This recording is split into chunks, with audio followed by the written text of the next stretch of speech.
Hello and welcome to Matcha Mornings, part of the Wander Barn Podcast Network. I'm your host, Amanda Kingsmith, and I'm excited to dive deep on topics around holistic health, the power of food, hormone health, how the practices of yoga can impact our health and well-being, and much more. So grab your cup of tea, settle in, and let's get started.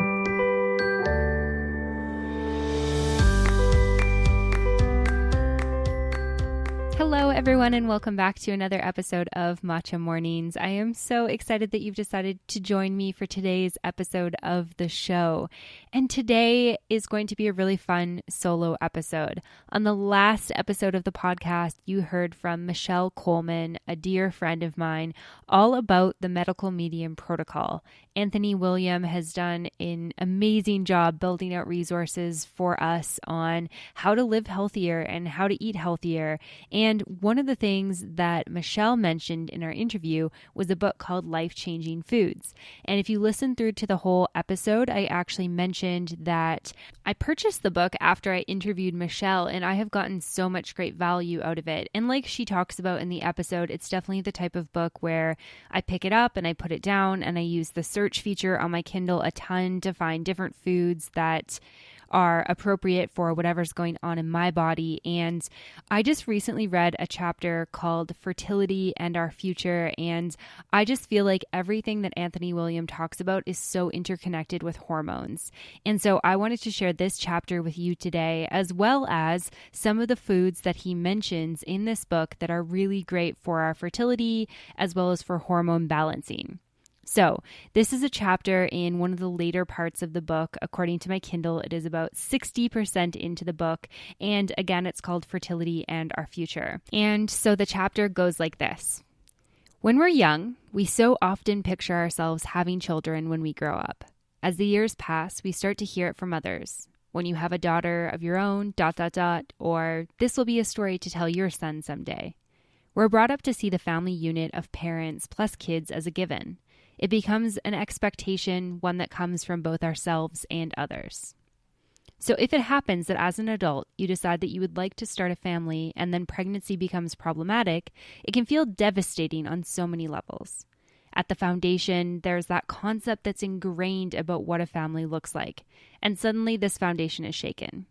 Then there are the emotions of loss, of both a person and a vision of the future, followed frequently by feelings of inadequacy or guilt. And then there's often the sense that you're letting others down, whether your partner was hoping for a daughter or a son, or your parents were hoping for a grandchild. It's gut-wrenching what people go through when they struggle with fertility. I'm sure you know someone who has struggled to have a baby. Maybe you've been that person hoping month after month to see a positive on that test stick, or praying not to miscarry again and feeling let down time after time. Countless people have been there, tried every technique under the sun to boost fertility, only to face loss again and again. These individuals can all confirm, infertility is one of the great mysteries of our age. On the surface, it seems like a biological process that should unfold smoothly. In practice, it's often a source of frustration, confusion, disappointment, self-blame, and despair. While medical communities have pioneered methods to help some people have the families they dream of, the underlying issues remain. Why do so many who want to start a family encounter difficulty on that path? Infertility is a sign of our times. Women and men alike are up against so much in our current era, from stress to pollutants to pathogens. The overload puts a strain on the body, sometimes with the heartbreaking outcome that someone is unable to conceive. Believe it or not, though, infertility isn't solely a result of changes for the worse. It's also a byproduct of progress. It used to be that women were expected to start a family young, with limited alternatives to that prescribed norm. Much of a woman's focus went to conceiving at an early age, and because of the mind-body connection, this meant that her body's reserves went to her reproductive system. Today, women have many more options. While females still don't get all the respect and freedom they deserve, a woman's role in society is much evolved from what it used to be. Conceiving from the get-go often isn't the priority anymore, and rightfully so. Many women choose instead to get an education, explore different career paths, and travel in early adulthood, rather than having children right away. They take the time to find the right partner, rather than settling for someone to conform with others' expectations. They aspire to live life to truly become themselves before they start a family. And so if the time comes when a woman's priorities shift and she's ready to get pregnant, her body isn't necessarily in gear. Sometimes that's due to antifertility actions, foods, or chemicals that a woman has unknowingly been exposed to in her life. Sometimes it's because of an underlying condition that until now she wasn't aware could disrupt her family plans. And often in play is a reproductive system that needs to be recharged with energy and attention. Of course, sometimes it's none of the above, and we really need to look at the male side of the equation. A few years ago, a woman named Monica came to me in agony over her inability to conceive. She was 38 years old at the time and felt that being a mother was one of her purposes in life. Yet every time she got pregnant, she soon miscarried. Monica felt fatigued, bereft, worried that her window of fertility was closing, and unwilling to give up hope. "I just don't get it," she told me. "I thought procreation was supposed to be the most natural process in the world. Why does it feel like a struggle?" When I performed a read, Spirit revealed that an underlying viral issue was draining the battery of her reproductive system, a concept we'll explore soon, which prevented proper ovulation. All of her body's energy was going toward fending off the virus.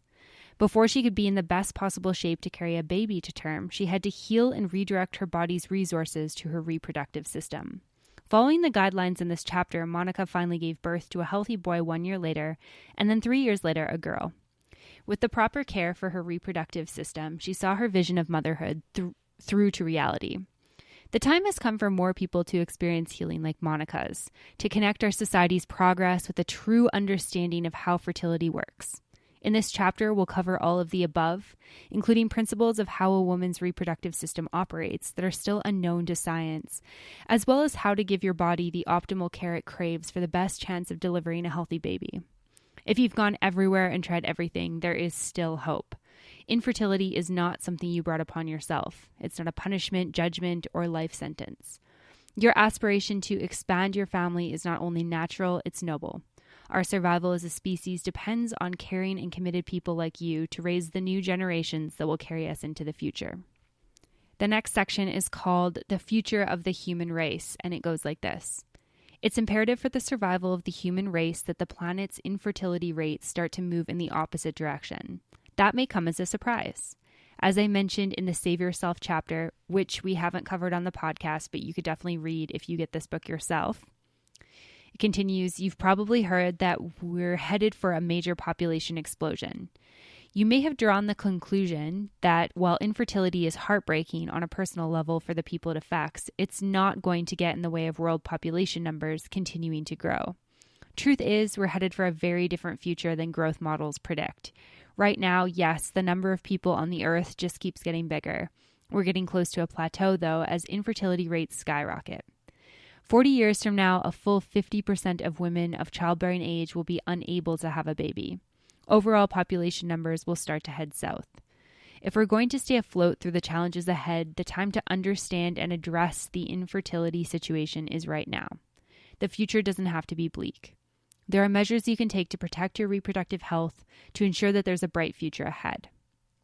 A hidden cause of infertility. We're all familiar with the concept of a low battery. Since rechargeable batteries were invented, we've had to remember to keep them charged, with mixed success.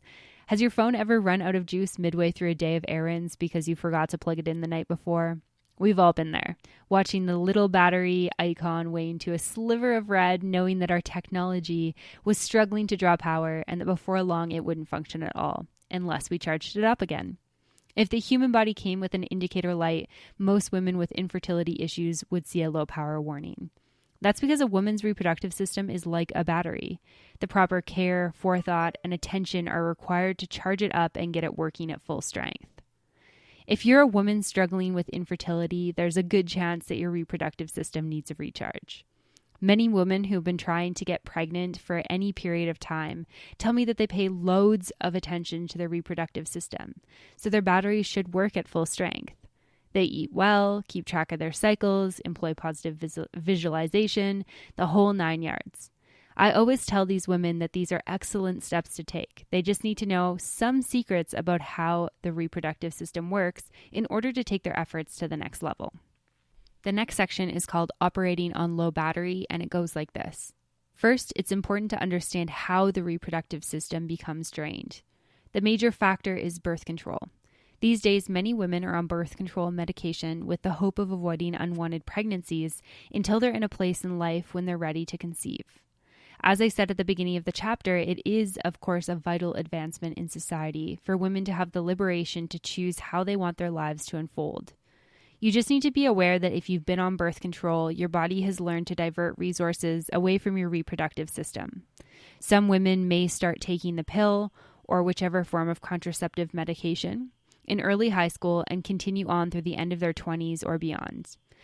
Even someone who starts on the pill in her teens and cuts off the medication after college graduation in hopes of starting a family right away could already have been taking it for 8 years. That's 8 years of training her body not to have a baby. It doesn't mean that she's guaranteed to have trouble conceiving when she goes off the pill. It simply means that if she does have trouble, this is a likely factor. Other forms of birth control, from abstinence to barrier contraceptives, can have a similar effect because the more years a woman spends not getting pregnant, the less energy goes towards her reproductive system, and the more her body learns the pattern of withholding pregnancy.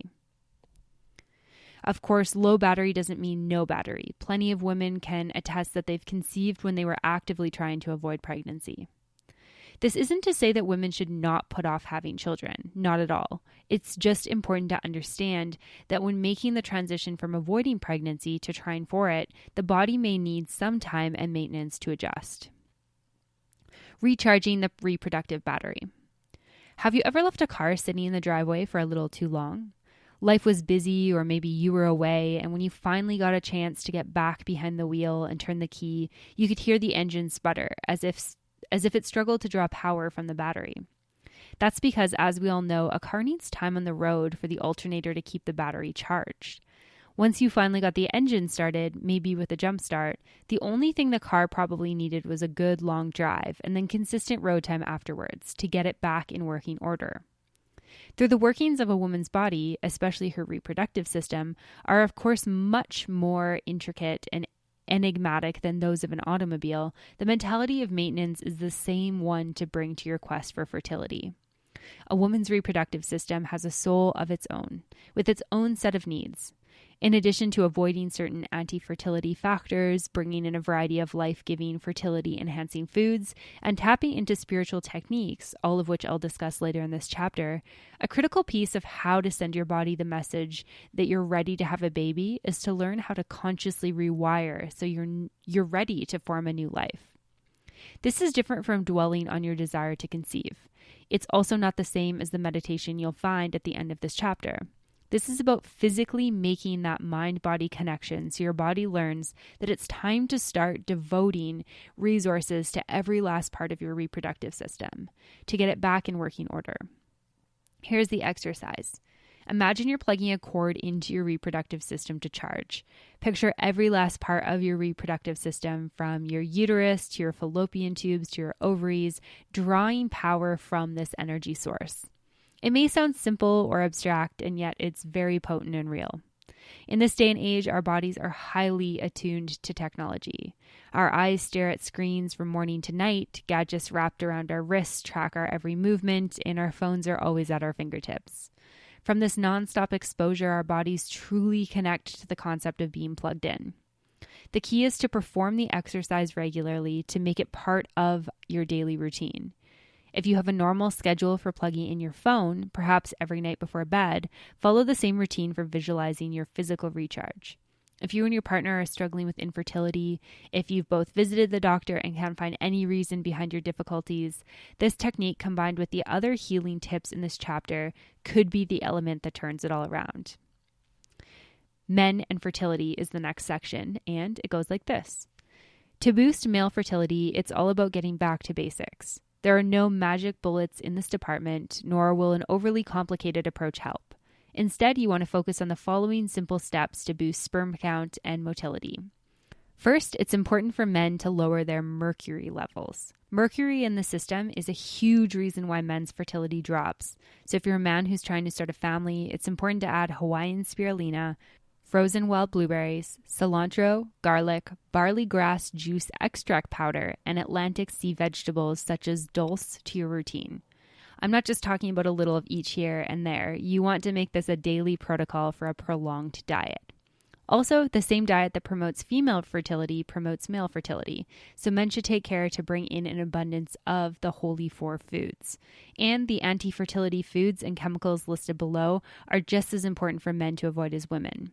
Further, the herb ashwagandha can be very helpful for male fertility, as can nettle leaf, red clover blossoms, vitamin B12, and zinc. Zinc is actually one of the most precious minerals when it comes to the health of a man's sperm. It's not only important to eat foods rich in zinc, such as collard greens, radishes, artichokes, nettle leaf, parsley, and onions, and possibly to supplement with zinc. It's also important to preserve your zinc stores by abstaining from ejaculation that's not for procreation, because frequent emissions make it much more likely that the sperm will be docile, listless, and undernourished, both from being overused and because zinc reserves are lost with each emission. Instead, hold back so that you'll have the best chance of strong, healthy sperm. And so the next section is called Anti-Fertility Factors to Avoid. And it says, if you're trying to have a baby, then you're no doubt already trying to limit exposure to toxins. And if you've read the first chapter of this book, then you also know the unforgiving four are a threat to everyone's health. Radiation, DDT, toxic heavy metals, and the viral explosion have a direct effect on fertility rates. And the best way to combat the risk is with awareness and the healing power of food. It's also important to know that there are other hidden factors, including foods, chemicals, and actions that can threaten fertility and drain the reproductive battery. For the best chance of conceiving and carrying out a healthy pregnancy, turn to the information below. Anti-fertility foods. If you've been struggling to conceive for no identifiable reason, it's a good idea to hold back adrenalized foods from your diet. Adrenalized foods are animal foods such as chicken, turkey, lamb, other types of meat, fish, and dairy products that are filled with adrenaline due to the animal's high stress at the time of slaughter or capture. Adrenaline is like an anti-fertility drug, and while many women are able to eat animals and animal foods and still become pregnant, others are very susceptible to adrenaline's negative effects, even in trace amounts. You may want to try to limit your animal food intake by 50% or keep your consumption to smaller animals such as birds, including pheasants and chickens, because they have such small adrenals. After you've given birth, you can go back to whatever way of eating you prefer. Other foods that can instigate and worsen conditions such as PCOS, endometriosis, PID, uterine fibroids, and ovarian cysts, and in this way interfere with fertility, are eggs, corn, wheat, canola oil, dairy, aspartame, and MSG. Look out for it. It's in hidden forms. As well as soy that's conventional and unsprouted. If you have PCOS or endometriosis and you hear recommendations that you should eat eggs for your condition, try not to get derailed. This advice should not be further from the truth. Rather than reversing these illnesses, eggs advance them because eggs feed the pathogens behind these conditions. And if you want to learn more about eggs, there's actually a whole chapter on eggs in this book that we're not going to touch on in this podcast episode. There's also anti-fertility chemicals. When pregnant or trying to conceive, be aware that phytotoxic hormone chemicals, essentially foreign anti-fertility hormones found in pesticides, herbicides, and plastics, can bombard the reproductive system, sending it the exact opposite message of what you're aiming for. In whatever ways you can, try to limit your exposure to these chemicals. Also take care to avoid chlorine and fluoride. Anti-fertility actions.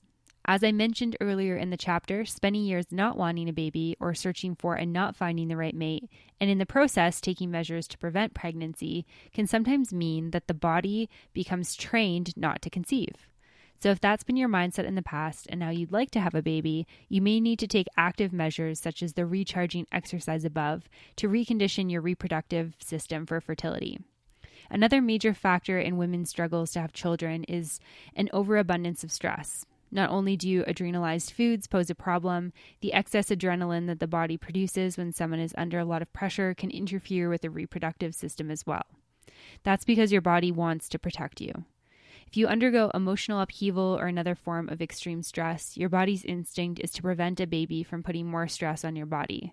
So the excess adrenaline that is intended for fight or flight acts as an anti-fertility steroid. Note that such steroids the body produces, such as the thyroid's thyroxine, are fertility friendly. Adrenal fatigue can also get in the way of fertility because much of a woman's progesterone, estrogen, and testosterone are produced in her adrenal glands. When the adrenals are under or overactive, this means her reproductive hormones are out of balance and can interfere with fertility. If you've been dealing with adrenal issues and you want to have a baby, it's ideal to employ the technique of grazing, i.e. eating every 1.5 to 2 hours, which prevents your adrenals from having to work overtime to fill in for dips in blood glucose levels. The foods to follow will also help balance your body's ability to deal with stress. And here's a little about those. This section's called Healing Foods to Regenerate the Reproductive System. When you're trying to conceive or to support an existing pregnancy, make this your mantra. Eat fruit to produce fruit. That's because forming a fruit is exactly what you're doing when you foster a new life within. It sounds a little cliched and cheesy to compare a woman's reproductive system to a flower, and yet that's really the case. If you've ever studied botany, then you know that flowers have an ovary and that the ovary contains the ovules that become fertilized and eventually form fruit. Sound familiar? That's because it's very similar to human female anatomy. You were once a tiny egg that became fertilized and formed into a miracle of a person. When you eat fruit, which was once a tiny egg that became fertilized and formed into the miracle of food, you join forces. The fruit's wisdom and life-giving properties becomes a part of you. Which is to say, nothing of the actual nutrition that fruit possesses. First and foremost, the reproductive system runs on glucose. The best, most bioavailable source of glucose is fruit and coconut water and raw honey. Our cultural obsession with high-protein diets works against you if you're a woman trying to become pregnant or to support a pregnancy, because a woman's reproductive system doesn't run on protein. In addition to glucose, it runs on minerals, trace minerals, electrolytes, micronutrients, phytochemicals, and other critical components found only in the wholly four food groups of fruits, vegetables, herbs, and spices, and wild foods. Your body uses these elements to protect itself by countering the poisonous hormone disruptors from plastics, pesticides, herbicides, pharmaceuticals, and GMO food. When you think about a fertility-promoting diet, keep in mind the makeup of breast milk, high in sugar with a lower amount of fat and a comparatively small amount of protein. It's basically sugar water in the best way possible. Because breast milk will be the first food for the baby you hope to have, it gets your body moving in the right direction if you start to adopt a similar approach to the overall composition of what you eat. Highest on the list is natural sugar, in the form of fructose and glucose from whole food sources, most notably fruit, followed by some fat and a much smaller portion of protein. Women on high-protein, low-carb diets, especially when they're over the age of 30, often have difficulty producing breast milk because they don't have the right building blocks. So if your main nutritional concern has been getting enough protein, shift focus to fruit. Spirit tells me that in the future, out of the thousands of hidden compounds, coenzymes, and phytochemicals that medical science will discover are present in fruits, vegetables, herbs and spices, and wild foods, one group will stand out. Pro-fertility compounds. These powerful compounds will play a pivotal role in the future of procreation. Scientists will derive them from a particular variety of polyphenol, concentrate them, and use these concentrates to create new medicines to address the infertility crisis we'll be facing. For now, the way to get them is to consume wholly four foods, particularly berries, including wild blueberries. The pro-fertility compounds in berries support the reproductive system by 1, balancing reproductive hormones, and 2, governing the reproductive system's absorption of the specific nutrients science has not yet discovered it needs in abundance to keep the reproductive battery charged. Other ideal fruits for fertility are oranges, bananas, avocados, grapes, mangoes, melons, raspberries, cucumbers, cherries, and limes. And further powerful foods to regenerate the reproductive system, whether from low battery or conditions such as a history of pelvic inflammatory infections, endometriosis, fibroids, PCOS, or ovarian cysts, are asparagus, spinach, artichokes, kale, celery, butterleaf lettuce, potatoes, garlic, nettle leaf, raspberry leaf, coconut, sprouts, microgreens, red clover, and raw honey. I'm going to repeat that list again just for anyone who didn't catch all of that. So, ideal fruits for fertility are oranges, bananas, avocados, grapes, mangoes, melons, raspberries, cucumbers, cherries, and limes. And then a couple of other fruits and vegetables to really help with things like pelvic inflammatory infections, endometriosis, fibroids, PCOS, or ovarian cysts are asparagus, spinach, artichokes, kale, celery, butterleaf lettuce, potatoes, garlic, nettle leaf, raspberry leaf, coconut sprouts, microgreens, red clover, and raw honey. Hopefully you got it that time. And for those of you who are listening, you might want to potentially actually get the book because he dives in detail for all of these different foods and how they can really help our reproductive system. All right, continuing on into the last section, it talks about meditations for fertility. A woman's reproductive system has a soul of its own. This means that when you're trying to cultivate its fertility, it's essential to go beyond the physical steps above. There's a very real element of spiritual nurturing involved. Just as partners try to get in sync with each other when trying to conceive, it's important to get in touch, soul to soul, with your own reproductive system. The meditations that follow offer the chance to do that, plus they serve as powerful methods to adapt to stress. Walking meditation. On this meditative walk, tell your reproductive system that it's allowed to conceive now. You stand behind it 100%. Honor your reproductive system as a separate, sacred being directly connected to the heavens, and acknowledge that it might have felt left out until now. It listens to you and it wants to be respected. Don't shower it with demands. Encourage it in a loving manner, the way you would a precious child who takes your guidance to heart, a child who's been afraid until now to blossom. For additional assistance, call aloud upon the angel of fertility. Make this walking meditation a part of your routine. By the end of each session, look within yourself for the feeling that you've truly granted your reproductive system the permission to move forward with a pregnancy and that it's truly heard you. Breathing in white light. Lying on your back in a quiet room, take deep, gentle breaths with your eyes closed. Imagine that your mouth and nose are at your lower abdomen and that with each breath, you're drawing white light directly into your reproductive organs. This is an exercise meant to amplify the recharging of your womb. When you're going a million miles a minute, forgetting to breathe as you move from stressor to stressor, your body learns that crisis management is the focus. Everything is happening up in your head, so that's where your physical resources are directed. By setting aside the time to perform this breathing meditation, you train your mind and body to lower that attention. As you take divine light into your reproductive system, you remind yourself physically and spiritually that your true focus right now is not the outside noise of what's taking place in your life on a daily basis. It's this sacred mission. As you pursue this calling, know that it will have value for every area of your life. The intention behind conception is powerful. It expands, touches others, and changes your life too, no matter what. If it turns out that even with everything you try, a baby does not come, don't lose faith in a greater good or in your worthiness. Do not blame yourself. No matter the outcome, none of the time you put into trying for a baby is ever lost. So much in life is the process of conception and birthing. It's the story behind every great idea that becomes a reality and every seed that grows into a sheltering tree.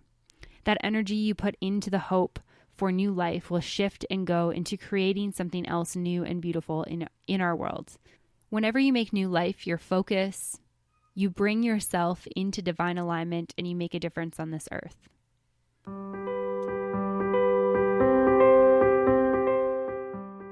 Hey everyone, we're taking a quick break from the podcast to talk about Muse. Muse tracks your brain during meditation to give you real-time feedback on your meditation, guiding you into the zone and solving the major problem that most of us have when starting a meditation practice. Muse lets you know when you're doing it right. Your Muse headband basically acts like your personal assistant. While you meditate, Muse measures whether your mind is calm or active and translates that data into sounds. When you're calm, you'll hear peaceful sounds, and when your mind wanders, the sounds will intensify, guiding you back to a calm state. So if you're like me, where you have a really solid meditation practice and you love to do it every day or every couple of days, but sometimes you just find that you really can't get in the rhythm because your mind is so busy, Muse might be for you. The best part about this is that I have a 15% discount off just for listeners of Matcha Mornings. So head on over to bit.ly/Matcha Mornings Muse to get your discount. All right, back to the episode. All right, friends, so that concludes this chapter of the medical medium life-changing foods. However, I did want to talk a little bit more in general about foods that are really great for hormone imbalances. So that chapter talks about the reproductive system and fertility a lot, but for you might not be in the space where you're looking to have a baby right now. And that's certainly how I feel at this point. Reading this chapter, it feels like there's a lot of stuff that's a little bit ahead of where I'm at. And I'm not ready to say, okay, I'm 100% ready for conception. However, there are things that we can look at doing to start making our hormones balance a little more, to help with irregular menstruation, to help with pain in our ovaries, in our fallopian tubes, to help with cysts, endometriosis, and so much more. And so a couple foods that I wanted to mention from this book that he talks about are berries, cherries, cranberries, oranges and tangerines, pomegranates, leafy greens, sprouts and microgreens, sweet potatoes, raspberry leaf, turmeric, aloe vera, burdock root, and nettle leaf. So let's start with berries. So berries are great for a ton of hormonal symptoms. They are great for ovarian cysts, thickening uterus, inflamed uterus, ovaries and or fallopian tubes, irregular menstruation, hormonal imbalances, hot flashes, heart palpitations, fatigue, tingles, sensations of humming or vibration in the body, numbness, blurry eyes, swallowing issues, headaches, nerve pain, mineral deficiencies, cramping and spasming, and so much more. So if you are experiencing any of that or any hormonal disruptions, I would definitely recommend adding some berries. And something that Anthony William always mentions is to have the wild blueberries, which a lot of places you can buy frozen. As well, cherries are really good because they work in tandem with the hormone melatonin. So they give your brain and body amazing stress relief, and that can be really helpful for just the body in general, but also natural hormone balancing. Cranberries help with destroying toxic hormones that are responsible for many of women's health conditions. And they actually have compounds and agents that help draw out radiation from the body, which is pretty incredible. In terms of oranges and tangerines, they help with hormonal imbalances. They also help with blood sugar issues, as well as many, many other things. So they are great for food allergies, skin discolorations, water retention, jaw pain. So they can actually help with some of the symptoms that are linked to hormonal imbalances, as well as hormonal imbalances directly. And the next fruit is pomegranates, and pomegranates are amazing for regulating hormones because they flush out toxic ones such as unproductive estrogens that contribute to cancers. They help detoxify from DDT and many other things. I think we all know that leafy greens are good for us, and leafy greens have seriously a massive list of things that they help with in this book. But just a few are weight gain, menopause symptoms, PMS syndrome, symptoms from hormonal imbalances, acid reflux, dry skin, scaly skin, calcifications, low platelet count, abdominal cramping, and so much more. So making sure that you're adding in leafy greens. If you take away one thing from this, that could be a really helpful one. Sprouts and microgreens are really great for rebalancing and restoring hormones such as progesterone, estrogen, and testosterone, and also for regenerating hormone production of the adrenal glands, thyroid, and the rest of the endocrine system.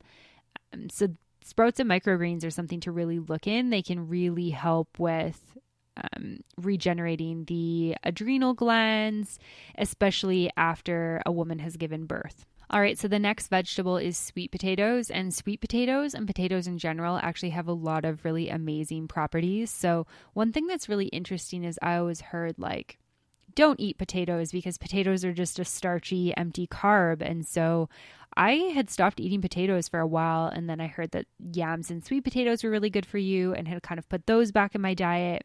And since reading this book, I've been eating potatoes a ton and feeling really good from it. And one of the cool things about sweet potatoes is that they can actually help with cancer-causing estrogen that interferes with the body's hormone functions.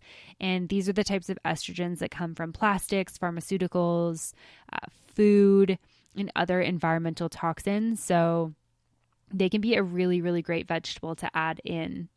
Next, we head into the herbs, and the first one is raspberry leaf. And you can actually get this in a tea form, and it helps support adrenal gland production of estrogen, progesterone, and testosterone, and feeds the thyroid glands with, some of the good things that you need. So it is able to find this in tea. If you're like, I don't know how to find raspberry leaf, there are teas that you can get. The next herb is turmeric, and I think that most of us know turmeric for inflammation. And while it does help with inflammation, it also can help with hormonal imbalances.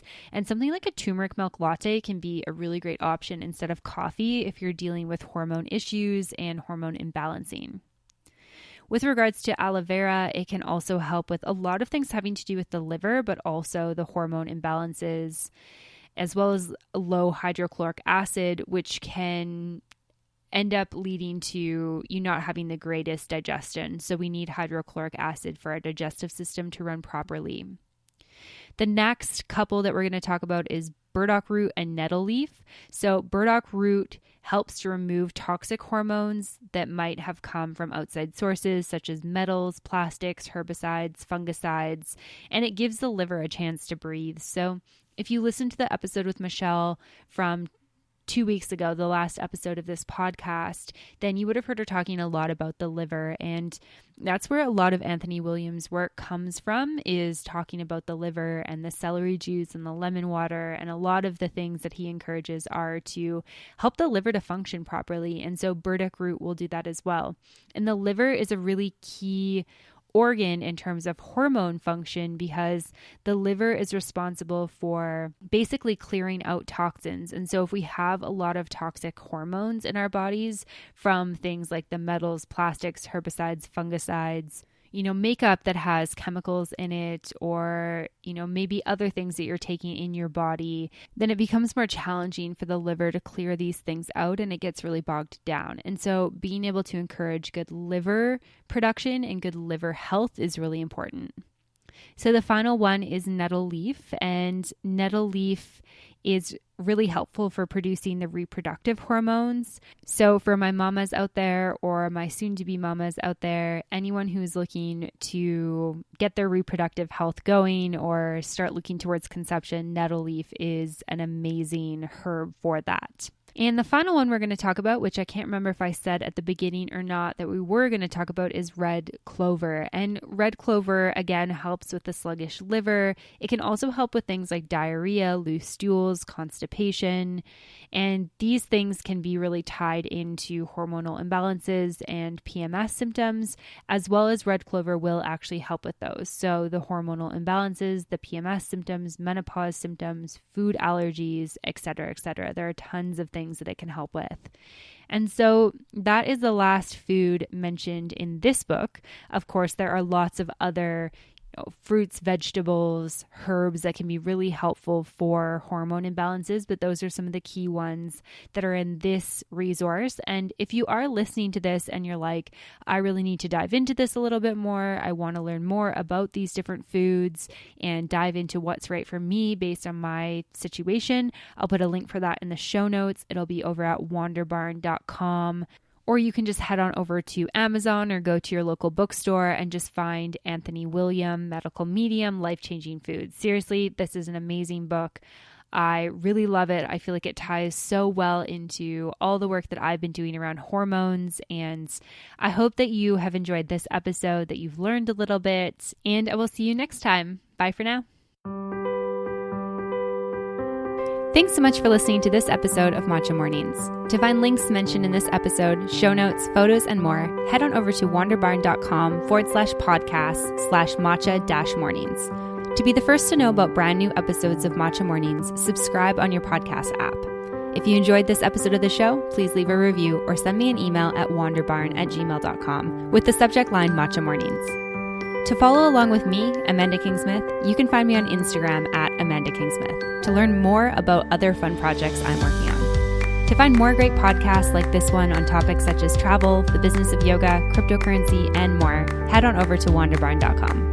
Thanks for listening, and I'll see you soon.